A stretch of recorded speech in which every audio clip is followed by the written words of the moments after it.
Hey everybody, my name is Neil with Portal to Ascension. Thank you all so much for being at our tent. And we've been producing events for over 11 years now, webinars, conferences, tours. We do a lot of event production for some speakers you may know, some of which we do almost all of their production. So we're really the behind the scenes production company. And one of our biggest things is our conference, which is every single year. We only had our first annual one last year. Debra Giusti, who is going to be moderating the panel today, also moderated the Ascension panel then. And since we are Portal to Ascension, it's about exposing all these hidden aspects of awareness, but funneling it into the bigger picture of why this all happened in the first place, and not looking at it from a victim perspective. Because there's been a lot of lies, there's been a lot of manipulation, there's been a lot of control out there, and you can get lost into the rabbit hole of victimhood if you don't have the bigger perspective of why it even happened in the first place, and why we're here to experience duality. And I personally feel the duality, the further we go into duality, the greater experience we have of that separation, the farther we're going to be thrown into the light, the reflection of that. Like Bashar says, the rubber band effect. You pull back the rubber band, and so far you're more and more separated. You let go of the rubber band, and you just fling into the light. And events like this is what's happening right now. We're all flinging into the light, you know. So thank you all so much for joining us for this amazing discussion that we're going to have right now with Debra Giusti, Billy Carson, and Meg Benedicte. So let's put our hands together for them.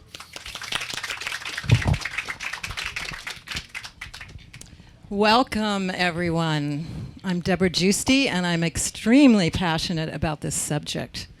And you're very fortunate to be here now because we have two experts on the topic of ascension, and we're going to be talking about bringing this to light, not only the overall ascension of the planet, but the personal ascension that we're going through. We're here because we know there's a major shift going on, and probably a lot of you have been in tune with that for a long time, and it's escalating. And we're here now because the truth needs to come out. And it's crazy. You open up your phone, you look at what's going on in the world, there's a lot coming down. And you may not think it's positive, but really what it is why we're here. The stuff that's been hidden underneath is coming up to the surface and being revealed. So there's a major healing going on in the globe. Everything's coming to the surface, so it can be addressed, it can be dealt with, and the higher frequencies, the better ways can come forward, because before it was just hidden under the surface. And so, as a lot of spiritual teachers say, as above, so below. So we see this happening on the planet really obviously. And this is also what's happening to our inner spiritual world. We have a great opportunity at this time in the planet to heal, to ascend, to rise up to another level of higher consciousness. And I think that's why we all came to the planet right now. I'm thinking that's why I'm here and why I'm passionate to be here. And if you're here right now, you're also part of the light workers that are leading the pact for this consciousness happening. And so that's what we're talking about when we talk about ascension. It's that rapid spiritual evolutionary process that's happening right now. And I know for me, I've been in a spiritual evolutionary process my whole life, but it seems to be escalating. And for me, right after 2012, even though the world didn't go away, but there was a shift, and there was a greater escalation for me in 2012. And then I started really delving deep with ascension teachers like Meg Benedicte and other people, and really understanding this is a great opportunity that we have now to really evolve our being, our light body into quantum consciousness. And that's what's before us now. And I'm talking about a personal experience that I've had. So for me, these are some of the things that have been happening that make me understand this is a real process. For me, after 2012, I got that meditation is not an option anymore. Being with Source, meditating, connecting with God is like brushing your teeth if you're on the evolutionary path. It's something you got to do every day and really connect in and connect with Source. The process of synchronicity, which is part of evolving into the higher fifth dimensional realms, where you put out thoughts and manifestations, and then things show up as synchronistic happenings. But that's all part of what's evolving in the consciousness here. Downloads. Are you all familiar with downloads, where you get information, you get transmissions, you get connections from the higher realms, and these start happening spontaneously. Personal relationships with the higher forces, with the ascended masters, with the archangels, with the Davic kingdom, all that's coming online with lots of people now. Understanding your higher self as another part of your being that is yourself, and starting to live from your higher self. Connecting with your divine mission, realizing that you came here for a purpose, and how good it feels when you connect in with that purpose and move forward with it. And another big thing is connecting with your soul tribe. This is what we're doing here at this festival here, is having the soul tribe that understands this consciousness, that's committed to this consciousness here, so we can connect and we can be together. We can talk the same language. So this is part of the ascension process, and it goes really deep. Also, another thing is that your life shifts. Things that were lower vibration, people that kind of aren't on that similar path tend to go away, and then new things rise up. There's a lot of pieces to this, and I'm really happy to have two experts, Meg Benedicte and Billy Carson, and I get to ask them the deep questions of all of that, of what's going on. So that's what we're going to do here today. So I want to share who these incredible people are. Meg Benedicte is a top Ascension teacher. She has an online program. She's a quantum healer. She's an alchemist. She's creator of the quantum access process, which is a powerful healing technique. And she was actually activated to the Ascension process with a Kundalini awakening during the Northridge earthquake. And she connects with Metatron, who's one of the archangels, who's one of the primary ascension guides of this planet. So that's where she gets a lot of her high-level information. And Billy Carson, you probably know, he does Forbidden Knowledge. He's amazing, wrote the Compendium of the Emerald Tablets. He's on Gaia TV with Deep Space, coming out with movies, wealth of information. So I want to welcome you both here. And we're going to go right into it. I'd love you to define your concept of the ascension process. It's like the six blind men and the elephant. It's defining God, really. But what is your perspective, and what is your personal experience of what you see as this rapid spiritual evolutionary process that's happening now? And we're going to pass the mic. Yeah, I was going to say we need another mic. Oh, you want me to start? Okay. Hi, everyone. Thank you for coming. So I started my ascension process in January '94 in the Northridge earthquake. Had a spontaneous Kundalini activation, like lightning shooting through, and it allowed my soul to actually come in and be present, and everything shifted. And that's when I realized, before this event, I was living in a sense, an imposed simulation, a reality that is, in a sense, running consciousness that's rather divisive and diminishing and limiting. And once this lifts, then everything starts to get freed up, and you actually begin to have knowledge and access of your higher wisdom, your higher self, whatever you call your God self. And so I began to go through this process. And one of the things that's happening now that wasn't happening back in the 90s and the 2000s is that since 2012, we have been receiving powerful plasma gamma photonic light from the galactic center. This is bombarding our planetary system. And that's what 2012 set off. It, in a sense, helped unlock this artificial matrix simulation program that's been running in our minds, and it's This plasma light that's coming into the planetary field is altering and thinning the magnetic fields. So if you think about it, the magnetic fields holds everything in. It even holds in debilitating programs and patterns and belief systems. So as this starts to thin and open, this is why so many people are having this awakening process.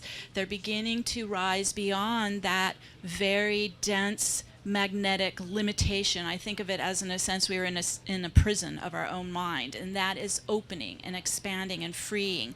And it allows us then to begin to identify where these dense limiting patterns, programs, consciousness code is cycling in us, it's looping in us, it's running our reality. And once we begin to understand this, then we can go in a very active process of clearing that density out. And so this is what we're talking about, is shifting from a very low density, three-dimensional world reality to a much higher, fifth-dimensional and higher dimensional reality that's less dense and freer and less limiting and open. And so this process it's challenging, it's amazing, it has, it runs the whole gamut, but when you're clearing out the fear program, the doubt program, the limitations like the lack program, you start to clear out your ancestral lineage that's looping in you and controlling you. You start to get free of your past. You begin to start to live in 0 point in the now, and you're present. You're present and you're open, and your channels open up to your higher self, to your guidance. It's a completely different way of living in the world. It's very much at the quantum level, because you're tapping into the holographic quantum field of all possibilities, all potential.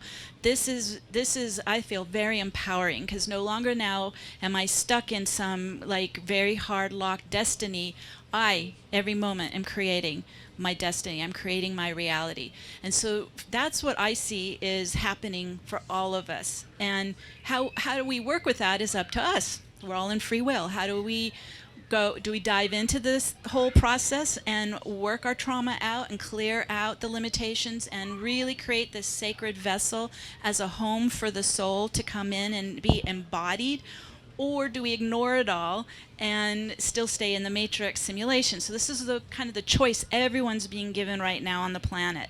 I here am a champion of going into the process, because the payoff is extremely magnificent. So we'll get into more details of it now, but that's just a real snapshot of how this happened for me and got me into this process and why I'm here sharing it. Thank you. Fantastic.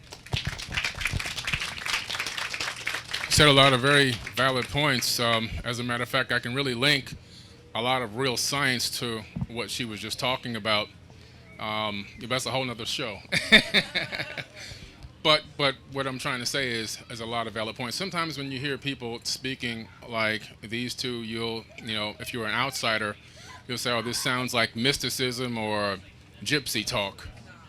But when you get deep into the meaning behind what they're talking about, and then look for the real science, you'll find that a lot of what they're talking about can be validated by real quantum physics and quantum mechanics. And I think that's very important to understand. A lot of the unseen that we've been dealing with in our lives, unseen meaning, things that we call miracles and, things that happen that bless us and so forth. A lot of these things can really be backed by quantum mechanics and quantum physics. The unseen is really there. It's really another realm operating within a realm, and it has laws. And if you know how to tap into that information, this is where we're coming today, to the Ascension. What is Ascension? Well, we're talking about being able to be readily available and already in sync with the universal consciousness at all times, in all places, and ready to quantum entangle with the needs that you have to have taken care of for yourself, for your family, and also for others, because being of service is one of the biggest parts. So when we're talking about Ascension, we're talking about not only are your needs automatically met for yourself, but how are you looking to service others as well? And I think that we're going to eventually move into a society as everybody begins to have consciousness ascension, where people aren't, the economic system is going to collapse and people aren't compensated on a capitalistic society.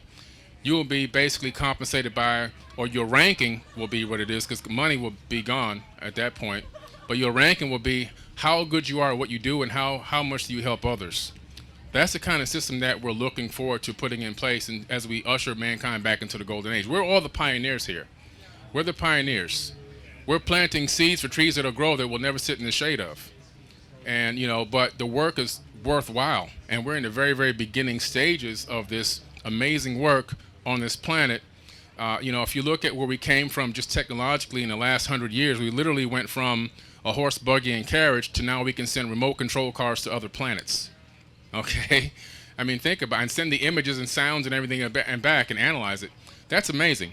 Now, we've basically only been alive on this planet for the blink of an eye, literally. In geological timescales, human beings are fairly new. We're the new kids on the block. Homo sapiens sapien, new kids on the block. So we've grown, believe it or not, a long ways in a very short period of time. We still have a long way to go, don't get me wrong. But we are moving. We're getting to the point now where we want to start to crawl. And once we start crawling, we'll begin to walk, and then we'll begin to run. But these are the beginning stages of awakening consciousness and actually having that ascension process and understanding truly what ascension means. You hear a lot of people saying, oh, we're going to go into 5D, we're going into 4D and everything else. And some people may mistake it for right now, like we're just going to shift into a light body tomorrow. It's probably not going to happen. But what happens in your mind, in consciousness is multidimensional. It inhabits, there's 11 dimensions that make up this universe alone. Quantum mechanics has already proven that, otherwise this universe would collapse. The reason why gravity is one of the weakest forces in the third dimension is because it's already been proven now that gravity transcends all those dimensions. And by the time it gets to the third dimension, it's a lot weaker than the other four forces. So it's the same thing with consciousness. Consciousness transcends multiple dimensions. Not only multiple dimensions, but it's capable of transcending multiple universes as well, the multiverse. The odds that we're living in base reality are probably 10,000 trillion to 1. There's probably a sea of multiverses out there, and you're in every single one of them in different frequencies with every single possibility happening at the same time. And time really truly is an illusion. When you realize the ascension of consciousness, time is an illusion. We're talking about the past, present, and the future happening all at the same time. Has anybody here saw the movie Interstellar? Okay. Fantastic movie, right? What happens towards the end of the movie, the star of the movie, he ends up getting ejected from a spaceship while he's in space, and he falls into something called a tesseract, which is a four-dimensional cube. And in that four-dimensional cube, that's really Metatron's cube, which she was talking about just a little while ago. And in Metatron's cube, you're in a higher dimension than the third. So he was able to see his daughter at various different times in her life within the house that they used to live in.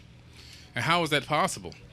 Well, in quantum mechanics and quantum physics, it's very possible when you understand that when your mind is at a higher level of consciousness, you can see the past, present, and future all at once. Why? Because imagine that we're all in this tent, but imagine this tent has separate rooms inside of it. And imagine yourself in different rooms at the same time doing various different things simultaneously. That's what it's like to be a being that's understanding and seeing things from a higher dimension.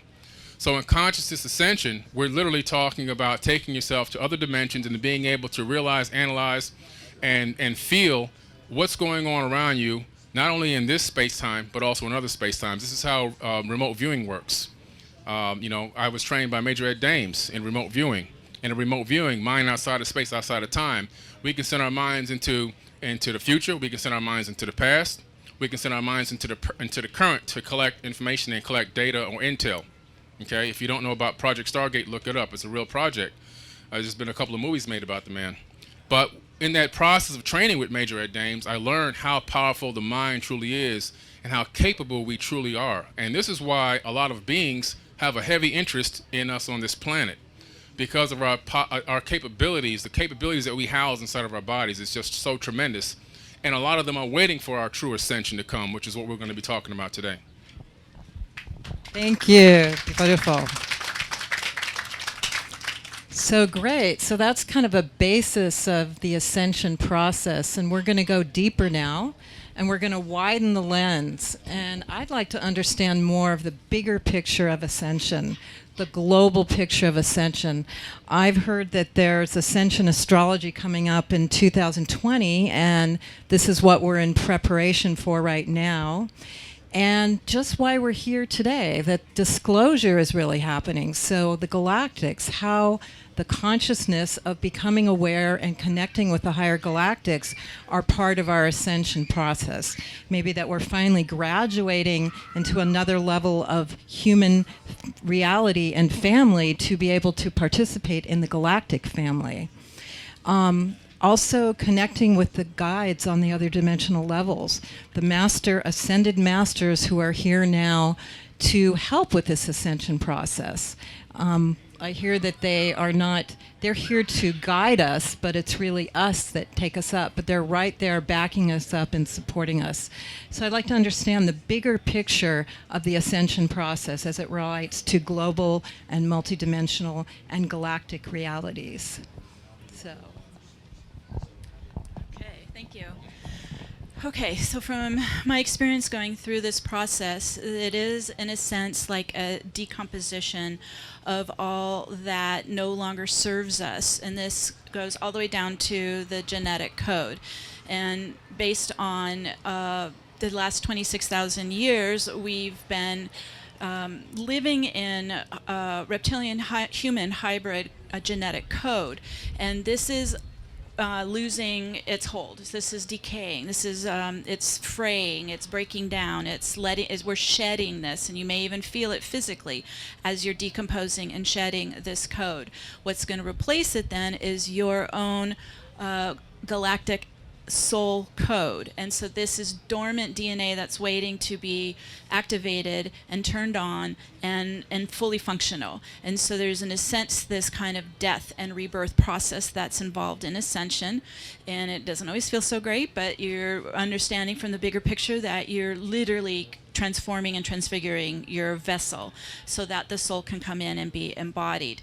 And when we're able to turn on more of our crystalline 12th dimensional soul code, then this opens up our capacity to access these 11 dimensions of our physical earth reality, and then even go beyond into more of the monad or I am presence of the divine.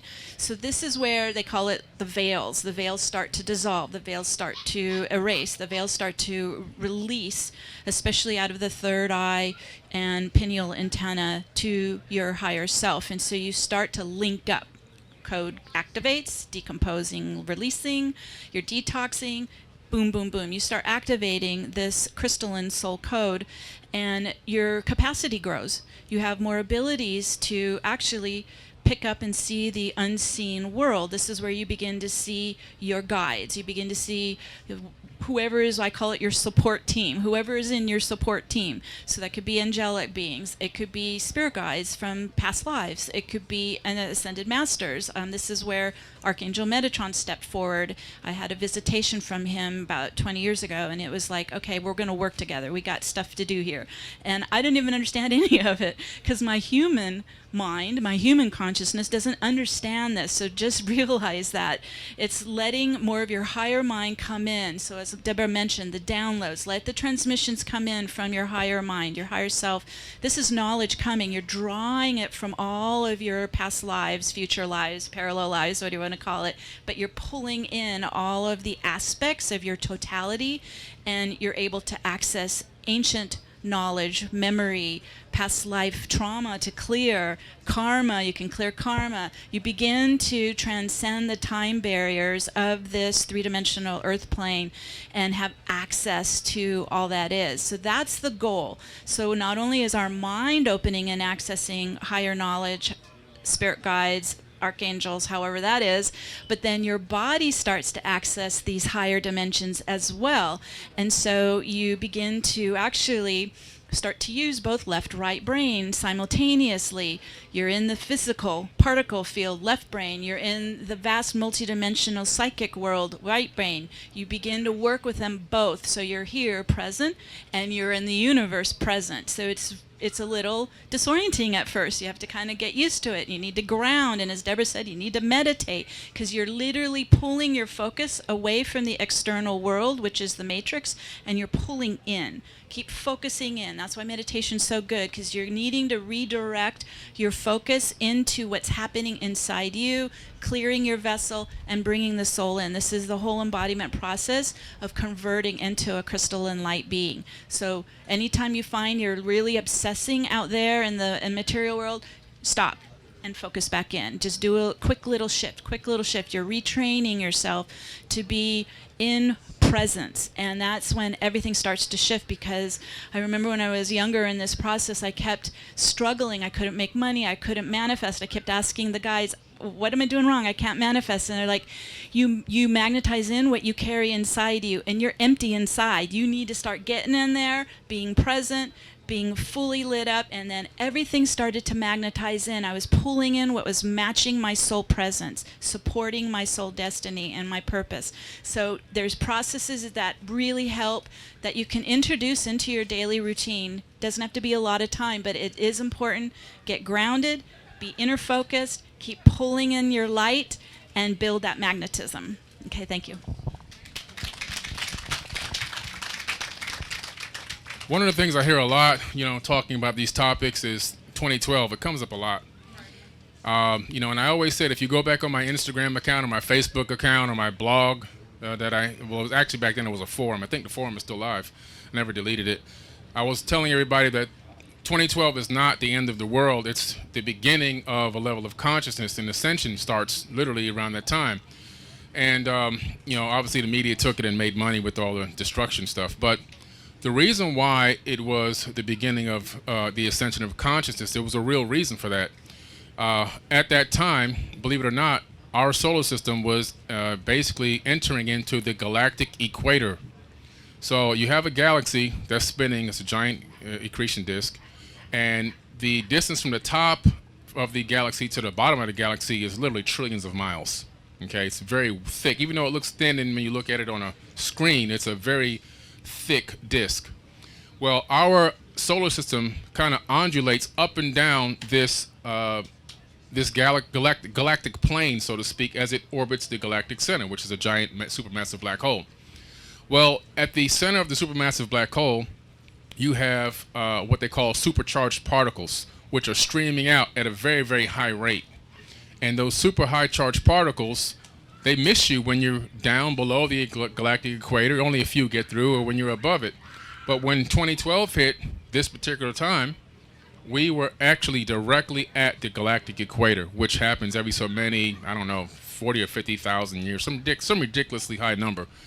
And so those charged particles are now doing what? Directly coming in. Some are getting past the magnetosphere because it is weaker, as she said. I did many, many posts about this, the fact that our magnetic field has become weaker and it's become twisted, and it's possibly going to have a magnetic flip. Our magnetic field on this planet flips every so many thousands of years. I think it's like every 27,000 years the magnetic field flips. Right now it's in a weakening state. As a matter of fact, magnetic north has now moved from true north to over Russia. And if you do the research, you'll find that the airports have had to change the information on their runways to allow for planes to land correctly, because if they leave the degrees that were there before, they won't hit the runway, okay? And you won't make it either. So this is scientific proof and documented proof that magnetic north has moved and shifted. So this is something that's real. It's not something that we're just, this sounds great to say to people. I'm just trying to add. I always like to add the credibility factor to what's being said, because it can always get taken and be so ambiguous out there, But so these charged particles now, it's already been scientifically proven again that these particles have a direct effect on DNA. What happens if you expose yourself to nuclear radiation? You become sick and you die. Why is that? Why do you become sick and die when exposed to radiation? Because those radiating particles hit the DNA strands and then take pieces of the DNA with it. They alter your DNA, and then they cause malformed cells, and those malformed cells then can't replicate. And when they can't replicate, they then turn into malformed tumors, and then you die. That's what radiation is. It's particles, charged particles, directly affecting your DNA. When these charged particles are streaming in at an extremely high rate, nuons, muons, tetrions are all coming in and affecting us and changing us and altering us. And one of the things I'll be talking about later on today is the fact that our memories are stored in our DNA. This is what a lot of people don't realize. Yeah, you have memories in your brain as well, but genetic memories are passed down from generation to generation through the DNA. And one of the biggest things that we have in this society right now is you have a lot of people on this planet that have been oppressed, downtrodden, and put into a system, a matrix type system, that has basically reprogrammed their DNA from what it used to be to a mental enslavement system. And then that keeps getting passed from generation to generation, and it has to stop. And this is where we're moving forward. This is where the minds were talking about. We lived in 4 worlds, and we're entering into the 5th. The 5th is a new age, a new level of consciousness, a new level of ascension, because of these charged particles, because of people waking up, because of people beginning to realize who they are, and because of now people utilizing this knowledge and information to say, hey, how can we change? How can we fix this problem? Well, once you start to analyze and address these issues and problems and make yourself aware of them consciously, then you can make the proper changes and adjustments in your life that will then begin to reprogram your DNA. This is what this is all about. We literally have to reprogram ourselves. You always hear TV programming. Well, they call it programming for a reason. Okay? You're literally getting programmed when you turn the TV on, you know?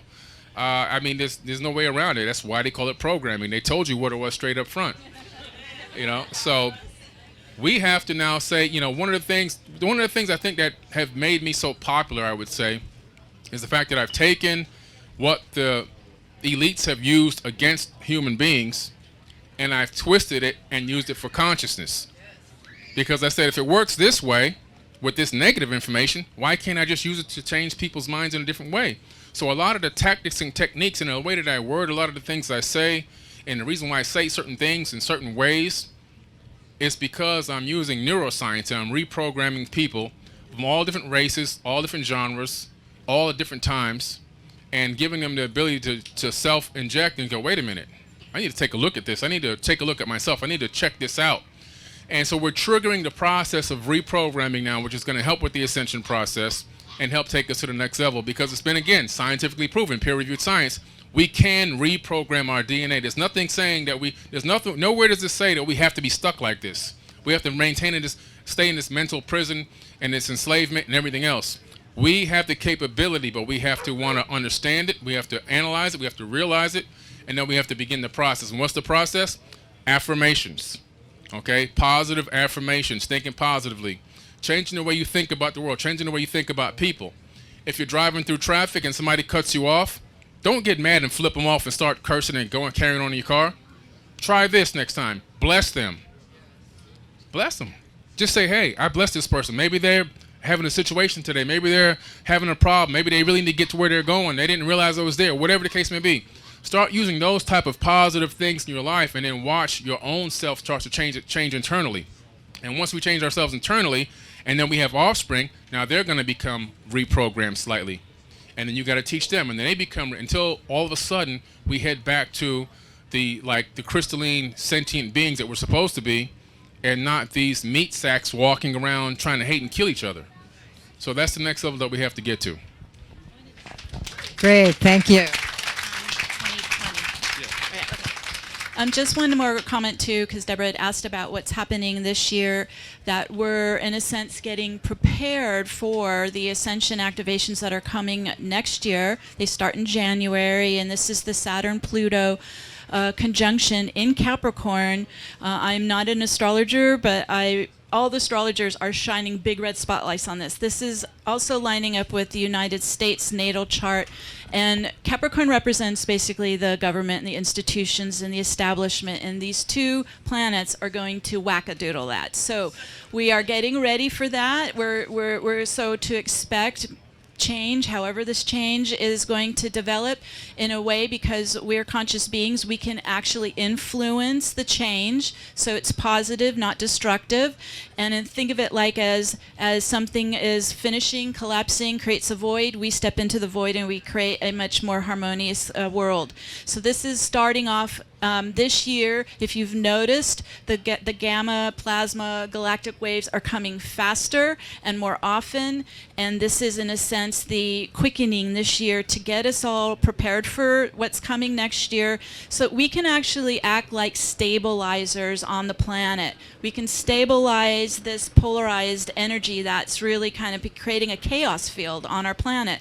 And when we're then grounded, present, stable, neutral, we're not reacting, we're able to then affect the quantum field here of our planet where it's moving in a very positive direction. So that's just a real quick, in a nutshell, what's coming in the next 6 months.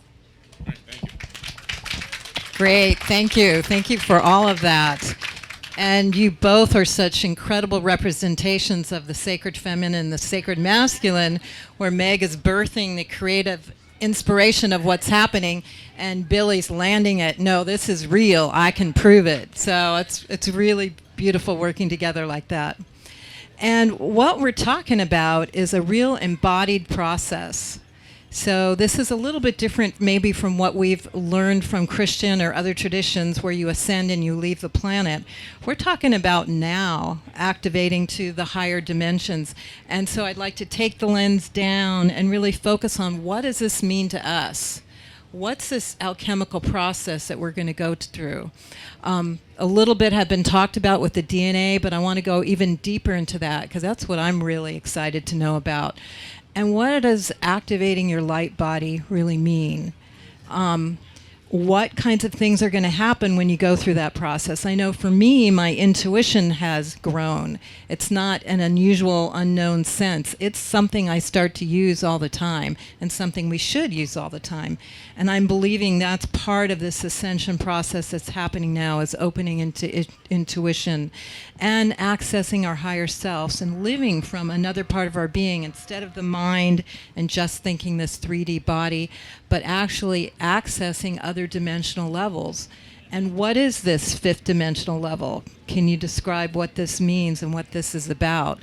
Also, I understand for me, and they've talked about it a bit, going in and healing the core wounds is really an important part of this, because you need to raise your frequency to the higher level. And if you're continuing to get triggered by negative core wounding and negative programming, you can't keep at this higher level where you can access the higher dimensions. So this, to me, is all a part of it. So I'd love you to take whatever part of that you feel called to talk about this really embodied ascension process.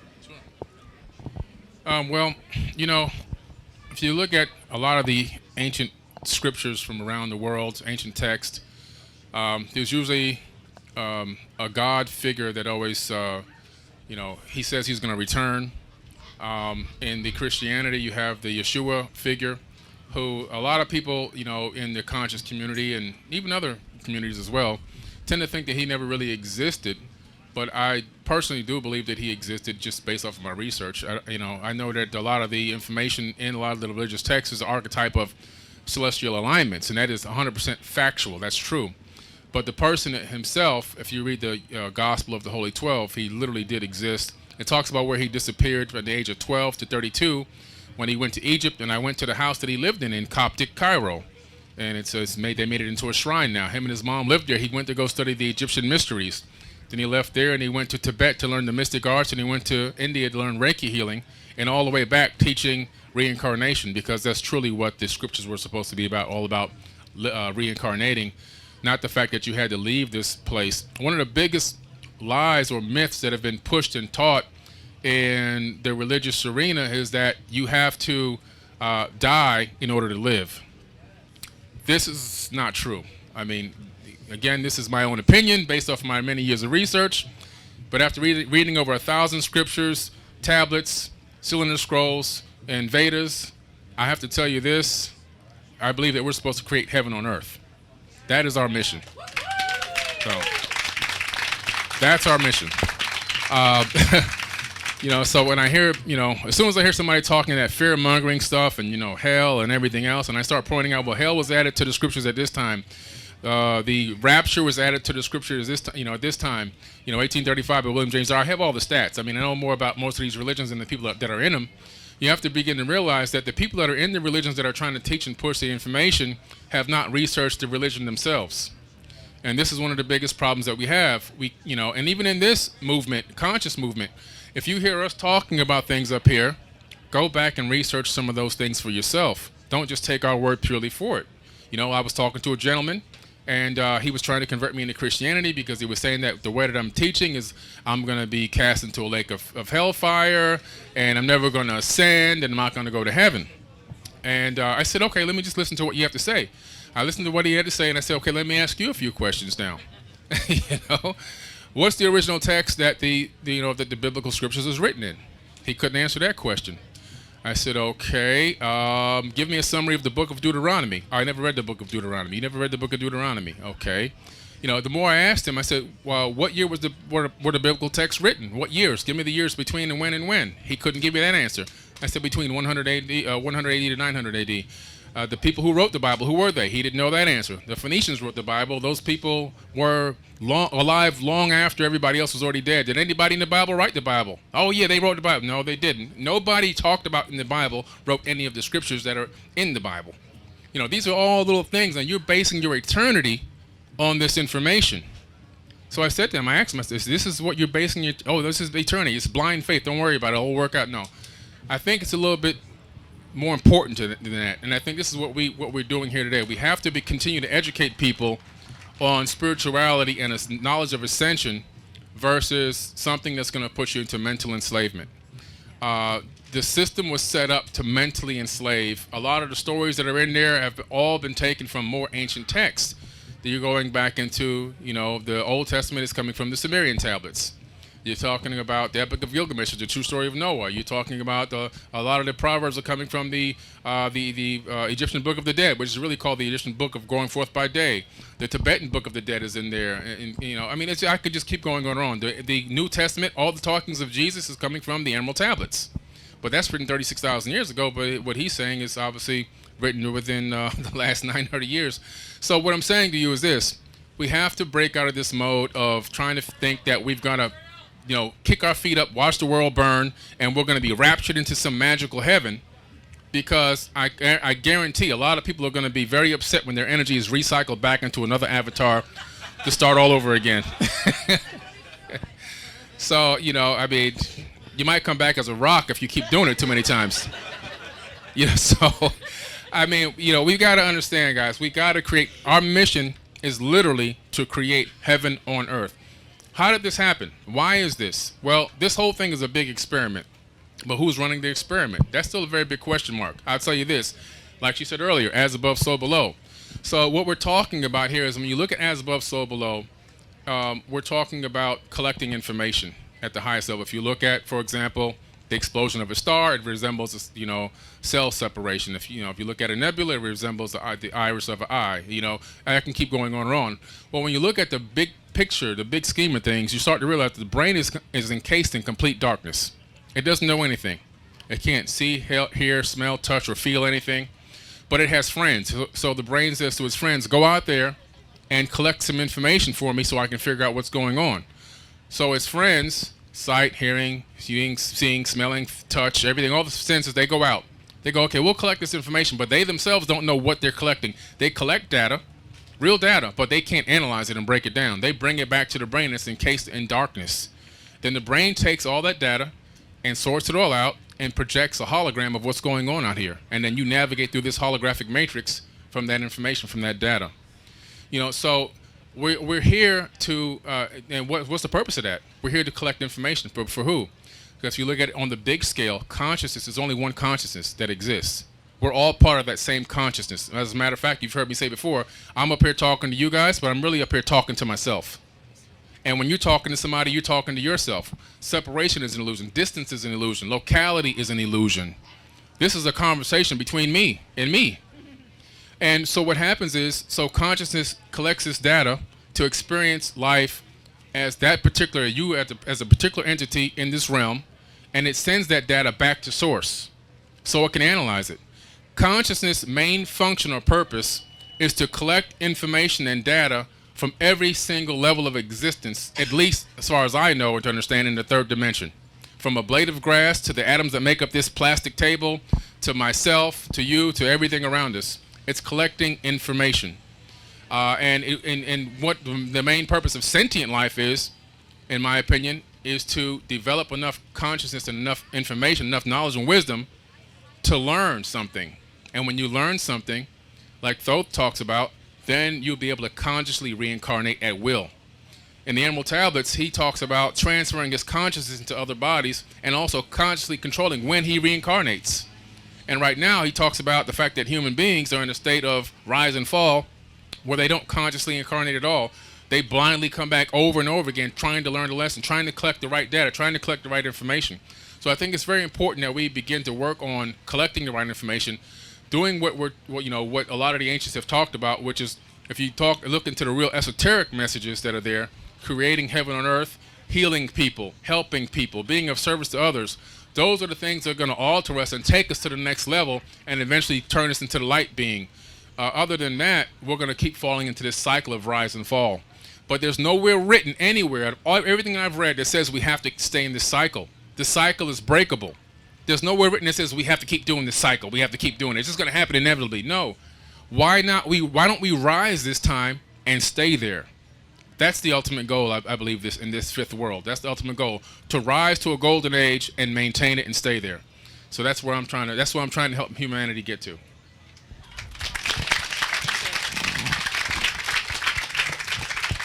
So to add on that, when I first had my awakening and started working with Archangel Metatron, I kept getting pulled back into the Egyptian mystery schools, so doing a lot of kind of time jumping and dropping in and observing and seeing, well, what were they teaching? What was the goal of the mystery schools? And it all came down to this understanding of duality. This duality is, think of it as the opposite. It's opposite. It's a push-pull between positive and negative forces, masculine and feminine, light and shadows. This is running in our field, in the planet, inside us, this push-pull. It's always going on.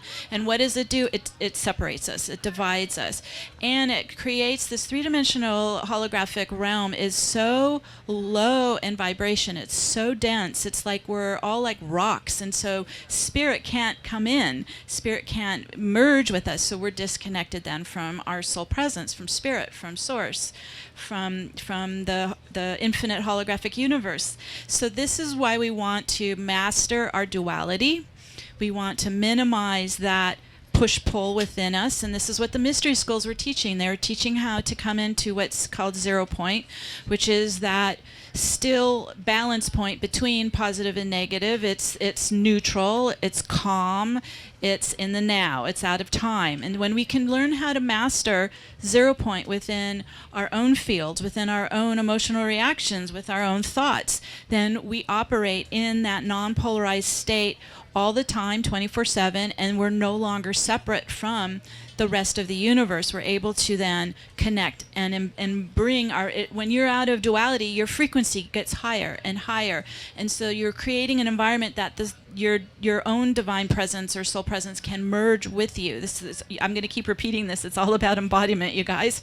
And so when we are able to neutralize polarity, duality, come into 0 point neutrality, I think of it as moving from duality to singularity. We're coming into becoming just this singular pulse within our core center of our soul presence. And then that gets us into such a high frequency that we're able to access these higher dimensions. Those higher dimensions is kind of like bandwidth, right? Right now we're stuck in this really low vibe, 8 hertz, three-dimensional field. And as we continue to clear our own trauma, clear our own density, keep raising our frequency, we begin to open up more and more of this heart chakra, this heart center, getting that healed, getting the core wounds healed in there, be able to be radiating love vibe all the time. That gets you into a real high frequency, and then that's our gateway into the 5th dimension and higher. It's not actually through the mind, you guys. It's through your heart center, because 5th dimension is a feeling field. It's not a mental field. It's a feeling field. So the more that you are feeling love, radiating love, that opens to you. And it's so different than what we've been living in the three-dimensional matrix. It's so benevolent. You start to magnetize heart-centered people to you. You start to live in this constant kind of flowing meditative state of joy. And it's so different. But your heart is the key. Your heart is the bridge. That's what's going to get you up into 5D and higher. Thank you. Well, we're going to end this shortly with an experience, because Ascension is not something we just hear information and have. It's an actual experience. So Meg's going to lead us in an Ascension activation, which she does. But before they do that, I would like you to give us some top tips of what people can do to bring in the Ascension experience and how they can contact you if they want more information to study with you and connect with you further. One of the biggest things I think you can use to help with the ascension process is meditation. As a matter of fact, I almost didn't make it over here because I was in the meditation. I was in such a deep meditation, I was seeing geometric figures.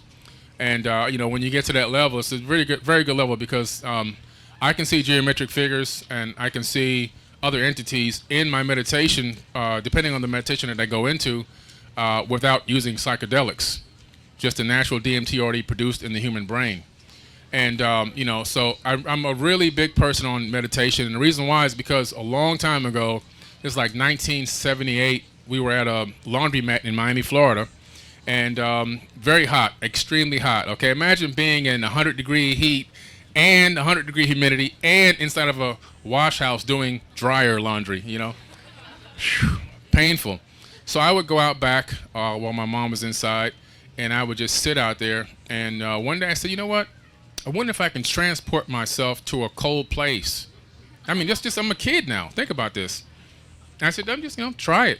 So I closed my eyes, knowing nothing about, didn't even know the word meditation existed. I closed my eyes and I just automatically assumed that I was in Alaska because I knew that there were, igloos and stuff like that in Alaska and Eskimos. I'm looking at TV and I said, I'm in Alaska. So I really focused on being in Alaska. And I swear to you, I felt like I really transported my body to Alaska to the point where I came out of my little, meditation or whatever you want to call it, my skin felt cold. And that's when I knew there was something to what just happened. So what did I do? I started looking up and researching it and found out it was called meditation. So I've been doing meditation for a very, very long time. And there's all different types of meditations. It's not that you have to sit there in a lotus position and you can do that. That's phenomenal. But there's many different types of meditation. You can be meditating in the shower. You can meditate when you're going for a walk. You can meditate when you're doing a specific type of a hobby that you love. You can meditate when you're playing a sport. Playing a sport at a higher level is a specific type of meditation. There's different types of meditations for different purposes and reasons, and you can look it up. I talk about this on some of my pages. But it's very important to understand. I think meditation is the key because you can literally use meditation to help address issues and problems in your life. You can use meditation to help manifest things into your life. And you can use meditation to download information directly from the universal consciousness as well.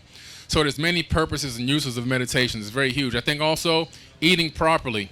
I'm not saying everybody's got to be a vegan, but what I'm saying is try to focus more on a healthy diet. Try to eat more fruits and vegetables. Try to stay away from genetically modified food. Try to stay away from tortured food. Because I think that some of that, just like in our DNA, we can pass the information down from generation to generation. If you're consuming the DNA of another entity that was tortured, that can pass then into your body as well, and you can carry that torture. So maybe try reducing it. If you're not going to get rid of it, try reducing it significantly. That will help you out. It'll help clean out yourself, help flush you out. I think help clear your mind as well. Just my personal opinion. You have to close? Oh, my God. So try those things, guys. Those two things are powerful. ForbiddenKnowledge.com with the number 4. ForbiddenKnowledge.com. By the way, my book, Compendium of the Emerald Tablets, is a bestseller right now, number 6 on the bestsellers list. Also, to add to what Billy said about meditation, because it is so important to get control of this focused mind. Science has proven that the mirror neurons do not know the difference between what's happening or what you're envisioning. So the more that you work with the power of your mirror neurons, you want to start to envision, visualizing, get this right brain open up, because we're a left brain society. We want to get more of your psychic, intuitive, visualizing right brain opened up so you can begin to visualize what you want to start to set in front of you on your path in the holographic field. So you're seeding what you want to give energy to. Use meditation and visualization. It's very effective, very powerful. Also raising your frequencies. We talked about, even the food you eat has frequency. Pay attention to the energy you put into you, both food, emotions, people around you. What you're putting into your body could drop your vibration very significantly. So you start cleaning away what's dropping your vibration, be it people, places, things, projects. You start getting very discerning because you're now in the process and you're not wanting to go backwards. So you're going to start, you're going to get discerning. You're going to start being very selective of what you allow in your reality because you're continuing to raise your energy frequency. The other thing you can do is meditate and keep bringing in this crystalline light. You want to start turning on your dormant DNA, your crystalline DNA. That's like a fourth meal. Pull in crystalline light as often as you can. You're feeding, your hypothalamus is starting to metabolize it. You're starting to feed your organs light. We're shifting away from living on dense food and emotions and starting to learn to live on light. This is really important. That's happening right now. Also, too, as I mentioned, heal the heart. You got to get that heart open and full of love and compassion and joy and gratitude. So this is really worth it. This is what's going to magnetize that to you in your reality and open doors to realities you've never thought you could enter into. So get some heart healing. If you need to get body work with a healer, do Reiki, whatever works for you. And then the other thing, too, is to acknowledge that, 3 dimensions of 11, that's a small percentage. There's a whole, 7, 8, 9 dimensions that are non-physical, but they're very real and they're around us. And once you begin to acknowledge it and start to tap into it, there's a lot of help there for us. A lot of benevolent, loving beings that are supporting us. So I have found a lot of support because most lightworkers feel pretty alone here. We don't feel like we fit in. We feel like we're kind of on the fringe. Nobody really gets us. We don't get them, right? So you start pulling in your soul tribe, both physical and non-physical, to support you through this process.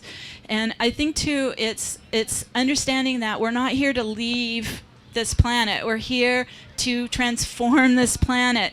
We call it the new earth. I'm a new earther. I'm no longer a new ager. I'm a new earther. We're here to build this planet. We're here to build this new community that is a conscious community. So I think it's kind of a cop-out that people just want to leave. Every time I hear that, it's like, come on, this is the most important time for us to be here. Like, do your work, right? Contribute, be in service to others, to the greater good. So these are things where we're pulling away from kind of that ego presence that just wants, and it's all about service to self, and we're moving more into becoming in what's called unity consciousness. We're living in this unity consciousness, service to the greater good. So these are some of the areas that I think everyone can do it, everyone can jump in and just get started working with it.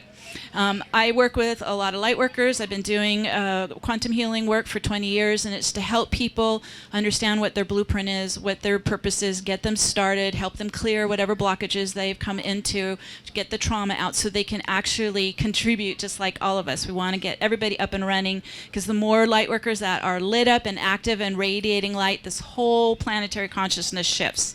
So you can reach me at my website, newearthcentral.com, and I'm just thrilled to be here with all of you today, so thank you. So we're going to wind this up with a brief activation that Meg's going to lead. But before that, I want to make sure you're all aware of the Portal to Ascension conference that's coming up October 5th and 6th. If you like this information, this conference is going to the next level. Not only Ascension, but all the ET. These are some of the most prominent thinkers, researchers are coming to this conference. And also you'll be with community that thinks like you do. That it's really wonderful to be together for 4 days. And it's in Irvine, California, so it's right down the road here. So Portal to Ascension, there's flyers here, and it's ascensionconference.com. Also, we've passed out Ascension tips that Meg and I have put together. So there's a card, ascensiontips.org.